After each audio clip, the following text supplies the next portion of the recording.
Magandang gabi po, Boss J. Tawagin niyo na lang po akong Joey. 38 na po ako ngayon. At 6 na taon na po ako nagtatrabaho bilang photographer. Dito po ako nakatira sa may bandang south. Hindi ko na lang po sasabihin kung saan mismo for my privacy. Hindi ko po alam kung paano ko sisimulan to. Pero isang text mula sa isang kamag-anak. Hindi ko na maalala kung sino. Parang pinsan yata ng nanay ko. At sinabing pumanaw na si Tata Boy. Bigla ako natigilan.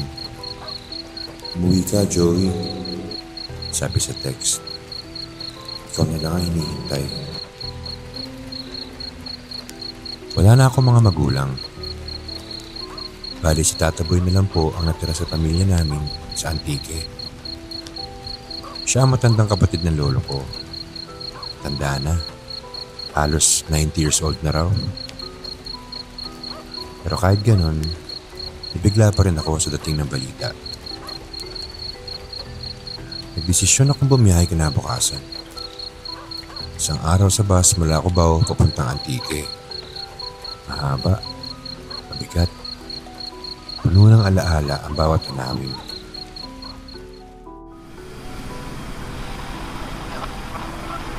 Habang nasa biyahe, napatingin ako sa bintana. Mga bundok na ulap ang takip. Mga baryong tila naiwan sa panahon. Habang papalapit kami sa lugar na pinanggalingan ko, unti-unti kong naalala bakit ako umalis sa probinsya. Tahimik, pero may mga bagay na hindi dapat pinapansin.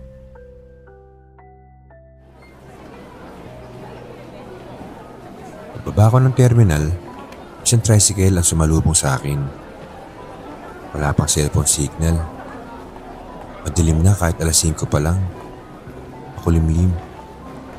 Walang kuryente sa ilang bahay. Nagtanong ako.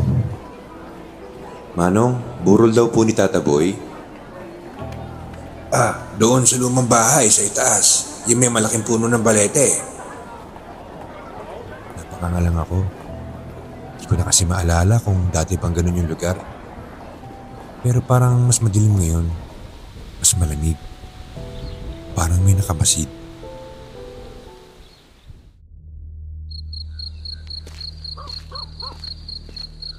Pagdating ko sa bahay, may mga taong nakatambay sa harap.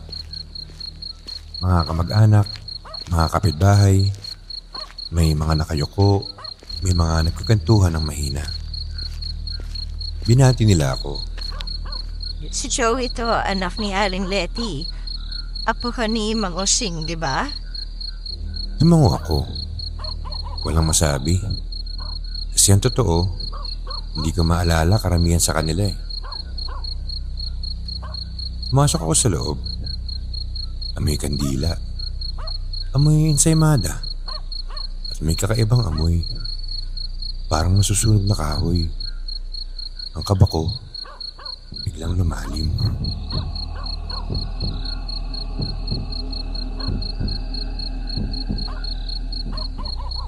Naandun siya, si Tata Boy. Nakahimlay sa isang simpleng ataol. Puting-puti ang barong, pero tila may bahid na putik sa laylayan. Sa gilid ng kabaong, may nakapatong na lumang kwaderno. Luma na. Itim ang cover at nakatali ng abaka. Walang sumasagot kapag tinatanong ko kung ano yun. Tinitigan ko si Tata Boy. Matigas na ang mukha niya. Pero parang hindi siya payapa.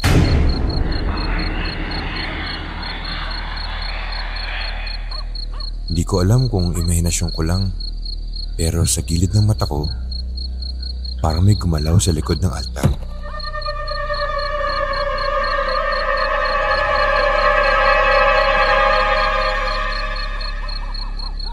Paglingon ko, wala naman. Pero doon ko unang napansin, parang walang lamok, wala ring kulisap. Tahimik. Sobrang tahimik.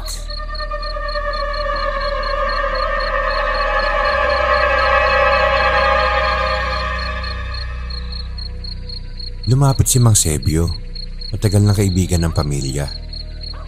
Bumulong siya sa akin. Joey, baka ikaw na lang makabasa nun. Sa mga kamag-anak, ikaw lang ang may dugong sinumpa. Napakunot noo ko.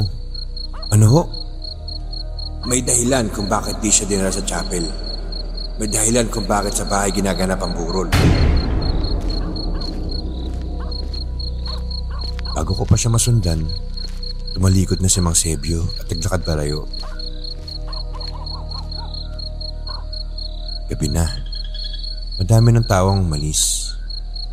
Naiwan na lang ako, ang ilang kamag-anak at ang kapaong ni Tata Boy. Kinuha ko notebook. Binuksan ko. Una kong nakita, isang lumang sulat. Tinupi sa loob. Sa likod ng pabalat, nakasulat sa lapis. Joey, kung binabasa mo na to, ibig sabihin, hindi ko na kayang pigilan.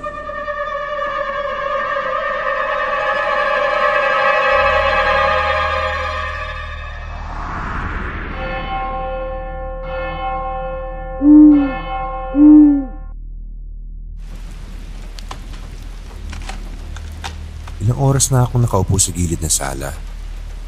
Lahat ng kasama ko kanina, mga tiyuhin, pinsan, kapitbahay, nagsiuwian na. Naiwan ako, 3 matatandang babae, isang batang natutulog sa banig, at si Tata Boy, tahimik sa kanyang kabaong. Tila lumalalim na ang gabi, pero parang ayaw magtapos ng oras. Parang humihinga ang buong bahay.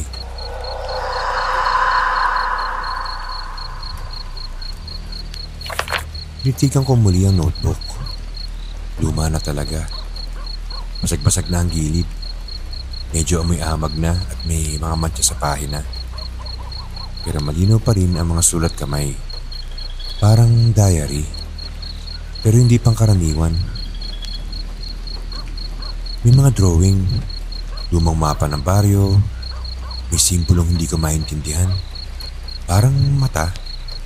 May mga bilog. Tapos may araw at buwan sa tabi. Nakalagay ang mga petsa. Simula pa noong 1800s. Parang talaan. Parang kasaysayan ng sumpa.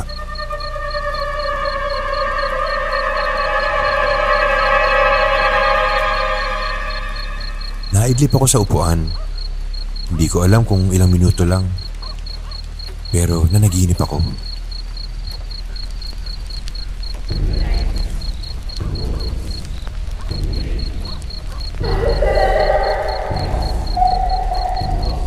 Sa panaginip ko, nakatayo ako sa gitna ng gubat.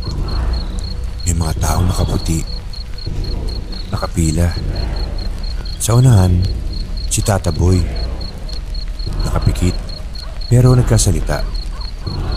At sa ilalim ng kanyang paa, may apoy na tila lumalabas sa lupa. Pag binuksan mo ang kwaderno, hindi ka na makakabalik.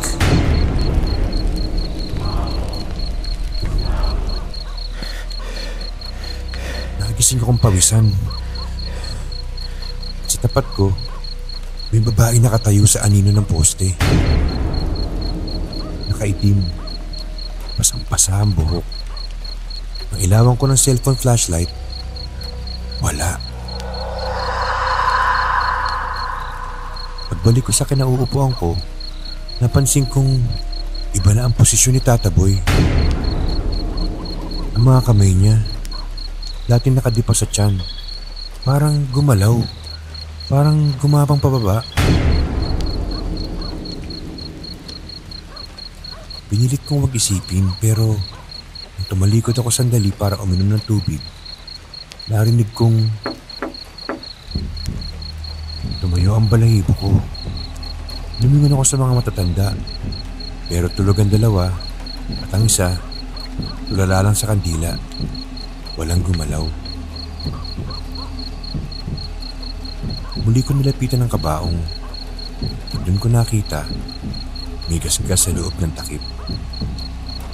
Mga kukong humukay sa kahoy.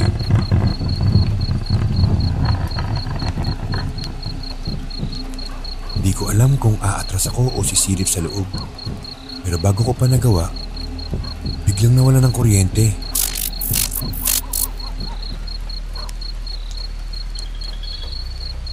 Kinuha ko ang flashlight ko.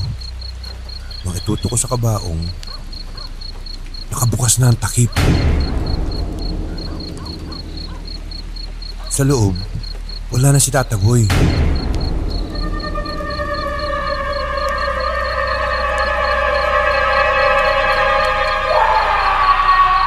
Sumigaw ako, pero walang sumagot. Tinakbo ko ang buong bahay. Sinilip ang likod, ang silong. Walang bakas. Pero sa sahig, may mga basang yabag, paalis. Papuntang silid ni Tata Boy sa itaas.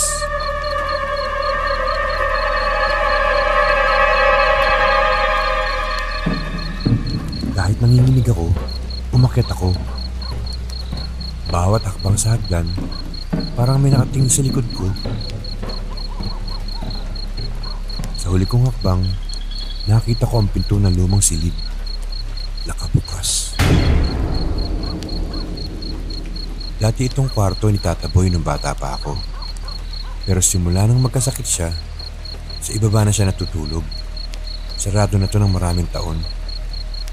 Pagpasok ko, malamig. Amoy damo at alikabok. Sa loob, may altar. May mga larawang luma. At sa gitna, may ribultong hindi ko kilala. Itim. Walang muka. May sungay. At nakasabit sa liig, ang rosaryo ng lola ko na matagal nang nawawala. Sa ilalim ng ribulto, may sunog na parte ng diary. Isang pahina na halos di na mabasa. Pero naroon ang salitang, "Ang kabawan, dugong ipinangako."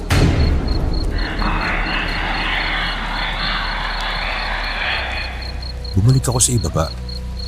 Hindi ko alam kung kanino ako lalapit.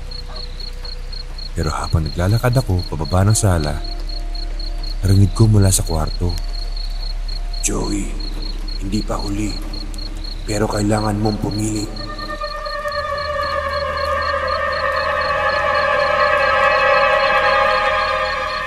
Hindi ko alam kung gising pa ba ako o hindi.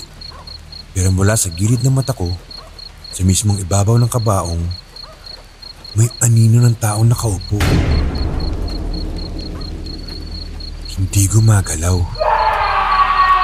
Hindi na ako lumapit. Tumakbo ako palabas ng bahay. Habang nasa labas ako, may isang matandang babae ang lumapit. Payat, nakasuot ng balabal. Hindi ko siya kilala. Apo Panyusing, di ba? Tumango ako. Bag hindi mo binalik ang huling pahina ng kwaderno, hindi lang kaluluwa ni Tata Boy ang pabalik. Napatulala ako. Nang kumurap ako, wala na siya. Parang alikabok na hinipan ng hangin.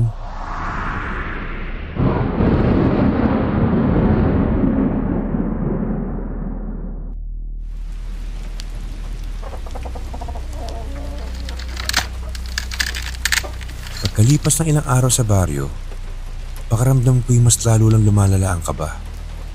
Hindi dahil sa kabaong ni Tata Boy, kundi dahil sa mga tanong na parang gustong lumabas pero ayaw sabihin ng mga tao. Paulit-ulit ko nang naririnig ang isang salitang di ko mawari. Kabawan.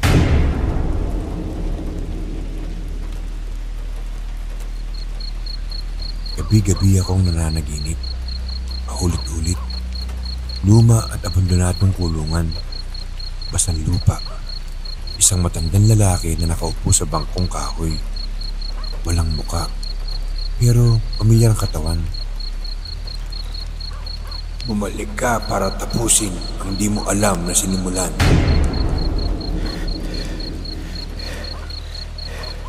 Pagkagising ko, basang-basa ang likod ko sa pawis.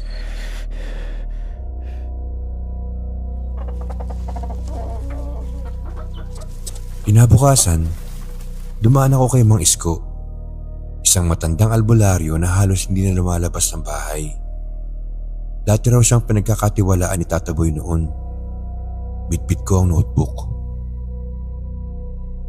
Mang Isko, ano po bang ibig sabihin ng kabawan? Bakit paulit-ulit kong naririnig to?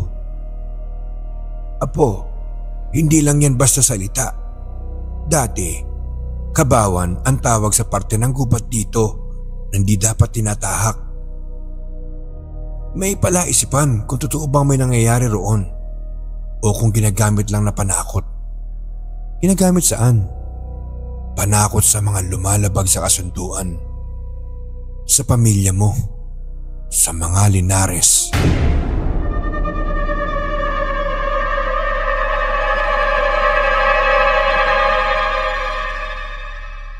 Pagbalik ko sa lumang bahay ni Tata Boy, dinala ko ang notebook sa ilalim ng gasera. Binuklat ko isa-isa. Maraming pahina ang tila walang laman, pero pagdaan ng ilaw, doon lang lumilitaw ang tinta. Para bang sadyang itinago sa karaniwang mata.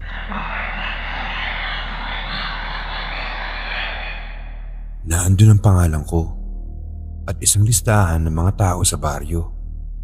Karamihan, patay na.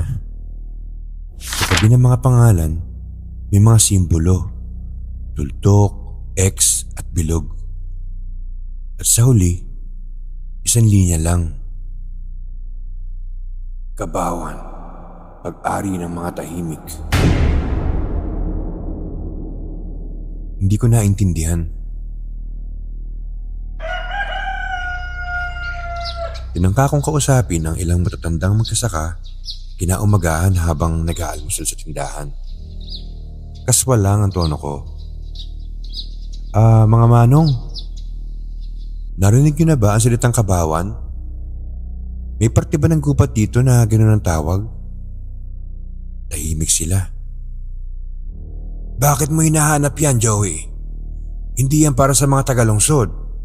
Di mo kailangan malaman yan. Kung may namamamoy na kakaiba sa hangin sa gabi, huwag mo na lang amuyin. May mga lugar dito na hindi binakaibay na sapatos. Kundi ng baha. Di ako mapalagay. Bumalik ako sa lumang libingan sa likod ng bahay. Hindi yung simenteryo, kundi yung sa likod ng punong mangga, sa dating parang. May nakatagong lapida, inukit lang sa semento gamit ang pako. Aling Rosa Linares, 1945 to 1973. Unang pinaghandugan.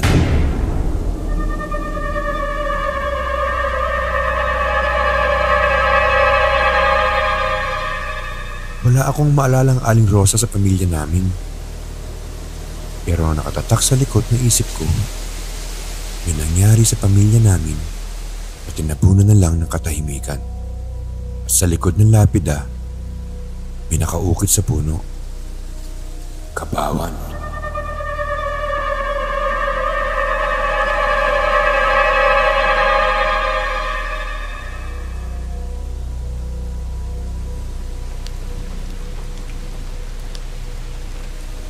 Mula nang mabasa ko ang ukit sa likod ng lapida, kabawan, parang unti-unti na binubuksan ng pinto ang isang kasaysayang pilit itinatago.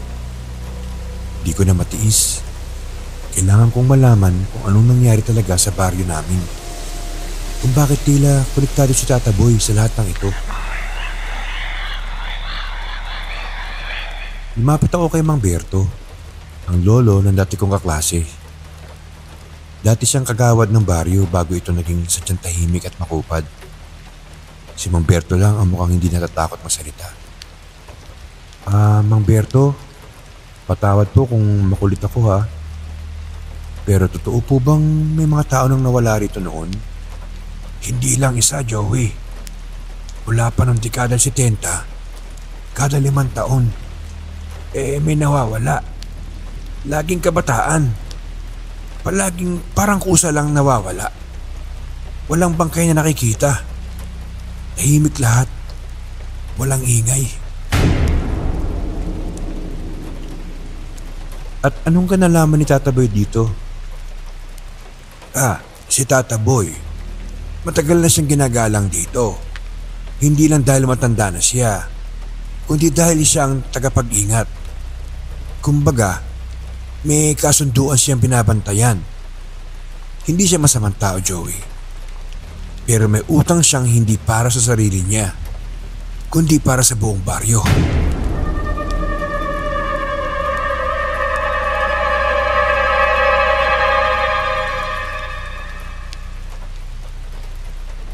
Bumalik ako sa bahay at binuklat muli ang kwaderno. Doon ko lang napansin, ang mga pangalan ay nakaayos hindi base sa edad, kundi sa taon. Kada 5 taon, may 3 pangalan. At ang huling entry, 2023. 2 pangalan pa lang ang nakasulat. Isa lang ang pumasok sa isip ko. Kung 2 pa lang ang natupad, sino ang ikatlo?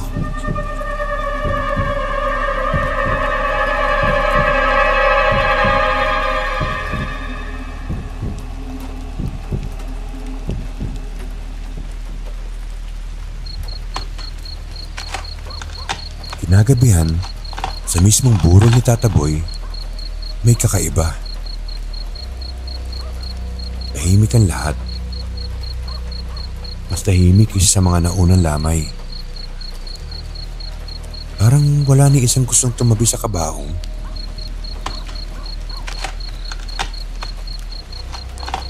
Napansin ko ang isang matandang babae na hindi ko kilala. Nakaupo sa bandang likuran. Hindi siya umiiyak. Hindi rin siya kumikibo. Tila ba pinagmamasdan lang ang kabaong? Hindi bilang pagkadalamhati, kundi bilang pagsubaybay. Nagmamasid. Paglingon kong muli, wala na siya.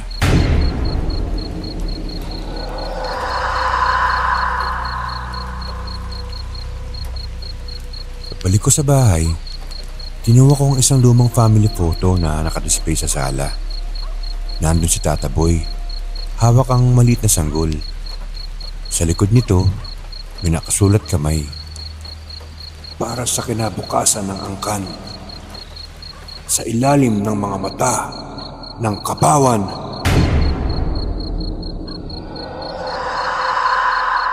Parang lumamig ang palad ko. Bakit tila lahat ay nakaikot sa lugar na yun? At bakit isang pamilyang Linares ang nakatali sa kasaysayan ng lugar?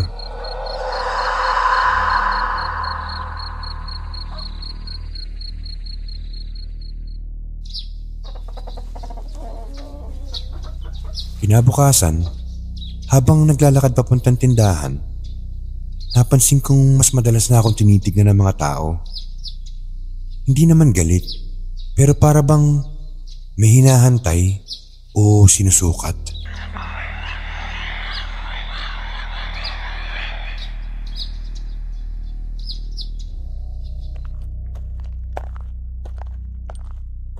Kaya naman siguro ang ikatlo.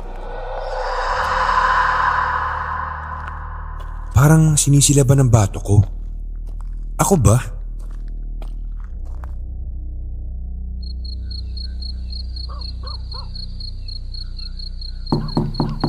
Nang gabing yun, may kumatok sa bintana ko. Si Carla, pamangkin ni Aling Rosa. Tila may gustong ikumpisal. Joey, makinig ka. Yung kabawan, hindi yan engkanto.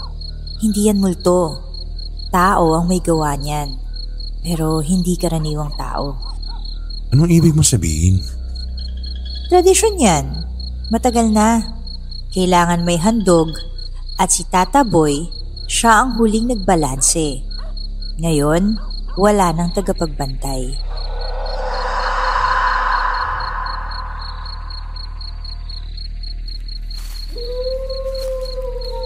Wala nang babala. Hindi na ako makapaghintay ng kasagutan mula sa iba. Kailangan kong makita ang kabawan. Ang lugar kung saan, ayon sa kwento, nililibing ang mga hindi maipaliwanag na kasalanan ng baryo. Ayon kay Mang Berto, nasa dulong bahagi ito ng gubat, malapit sa pinakatuyong parte ng ilog na halos wala nang dumadaloy. Habang nilalakbay ko ang daan, palalim ang gabi. Ang lamig, tila sumusuot sa balat, hanggang sa makita ko ang isang bakod na gawa sa luma at itim na kawayan. Pininturahan ng pulang krus at mga bilog na simbolo. Sa gitna nito, may lumang kubo. Sira na ang bubong at ang paligid ay may mga lumang kandilang hindi na umuusok. Para siyang altar, pero hindi para sa Diyos. Sa loob ng kubo, may sako na tila may laman. Unti-unti kong binuksan. Ang laman, hindi pagkain, hindi gamit, mga larawan, luma, dilaw na ang mga gilid. Nakaipit sa isang envelope ang listahan. Kapareho ng sulat kamay sa notebook ni Tata Boy. Mga pangalan, puro taga-baryo, at may tatak na alay sa gilid ng ilan. Sa ilalim nito, isang pangalan ang hindi ko inaasahan. Joey Linares.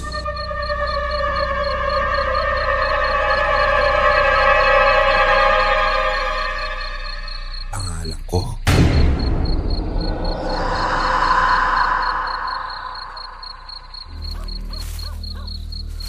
Naglakad ako palibot. Nung ko nakita ang haligi sa likod ng kubo, ito yung dugong umaagos pababa.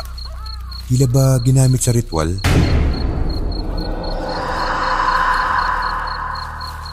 At sa ibaba nito may hukay. Bagong-bago, malambot pa ang lupa. May naramdaman akong matigas na bagay sa ilalim. Hinukay ko gamit ang kamay ko. Isang kahon. Binuksan ko. Ang laman nito, uniform ni Tata Boy. At sa ilalim, isang lumang sulat. Nakalagay, "Kung binabasa mo ito, Joey, hindi ko na naisalba ang kasunduan. Pero baka ikaw ang makaputol ng sumpa. Ang kabutihan ay laging tahimik. Minsan, kailangan may manindigan kahit buong baryo ang kalaban."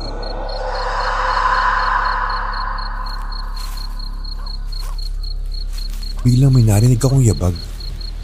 Mula sa dilim, isang anino ang lumabas. Si Aling Cora. Tahimik, nakatayo at may hawak na gasera.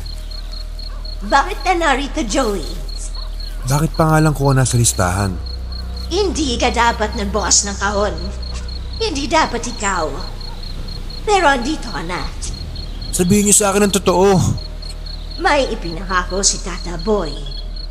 Kapalit ng kapayapaan ng baryo, isa kada 5 taon.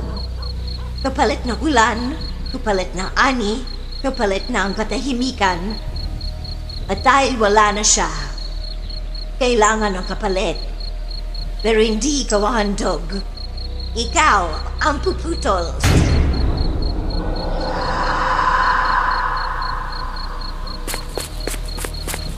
Tumakbo ko pa uwi.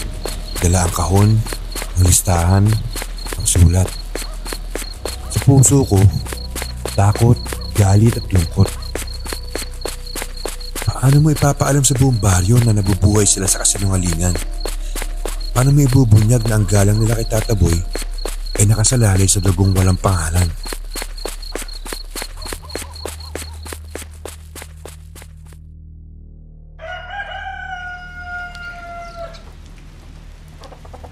Dumating ang araw ng libing, araw ng pagkatapos ayon sa kanila. Pero para sa akin, ito ang simula ng pagkatapat. Bitbit ko ang kahon na may sulat ni Tata Boy, ang mga larawan, ang listahan. Hindi na ako pwedeng manahimik. Alam kong marami ang masasaktan. Pero mas higit ang masisira kung mananatili lang akong tahimik.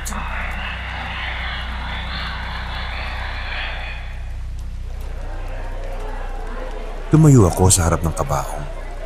Sa likod ko, ang mga matatanda ng baryo, si Aling Rosa, si Mamberto, pati ang barangay captain. Sa harap nila, ang kabaong ni Tata Boy. Bago natin ilibing si Tata Boy, kailangan niyong malaman ang totoo. Nilabas ko ang kwaderno. Inisa-isa ang mga pangalan. Itinuro ko ang pattern. Kada 5 taon. Pinakita ang kahon, ang sulat, ang dugong sakripisyo, ang altar sa kabawan.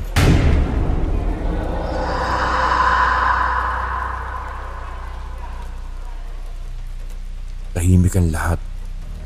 Walang umiimik. Hanggang sa si Aling Rosa ang unang lumapit. Hindi mo naiintindihan, Joey. Ginawa ito ni Tata Boy para sa baryo, para sa ani, para sa ulan. Kung hindi dahil sa sakripisyo niya. Sakripisyo o pagpatay? Ilang inosente pa ang kailangan mawala para lang matahimik kayo.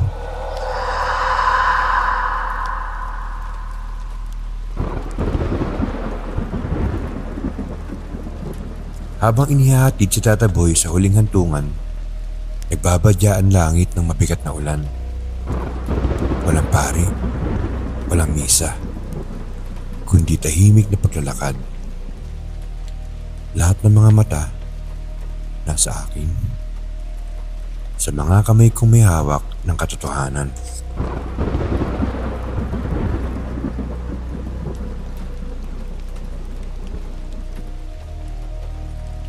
Pagkatapos ng libing, nilapitan ako ni Kapitan Ruben.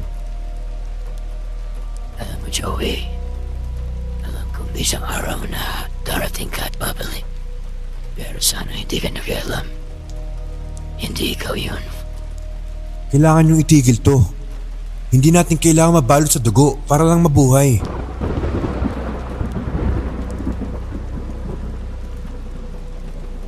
Hindi siya sumagot. Pero nakita ko sa mata niya, hindi galit, hindi takot.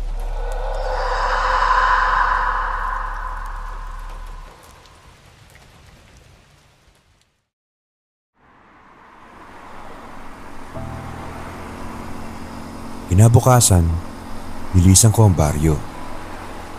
Sakay ng motor, dala ang kwaderno, ang kahon, isang lihim na hindi na lang kasaysayan ng pamilya ko, kundi ng buong baryo. Hindi ko alam kung ano ang mangyayari sa kanila matapos kong umalis. Hindi ko alam kung magbabago sila. Pero alam kong ginawa ko ang tama. Hindi ako naging bahagi ng katahimikan.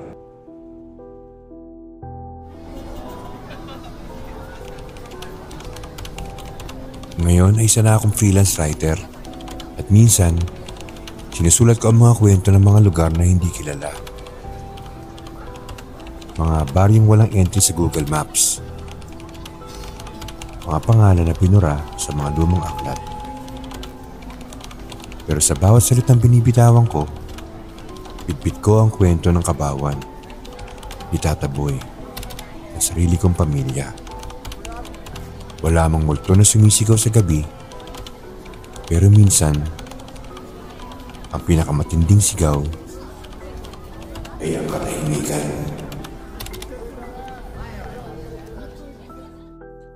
Kung nagustuhan mo ang kwento, huwag kalimutang i-like at mag-subscribe na rin para sa mas marami pang kabaliwan at kababalagahang kwento dito sa Isip na Ligaw Horror.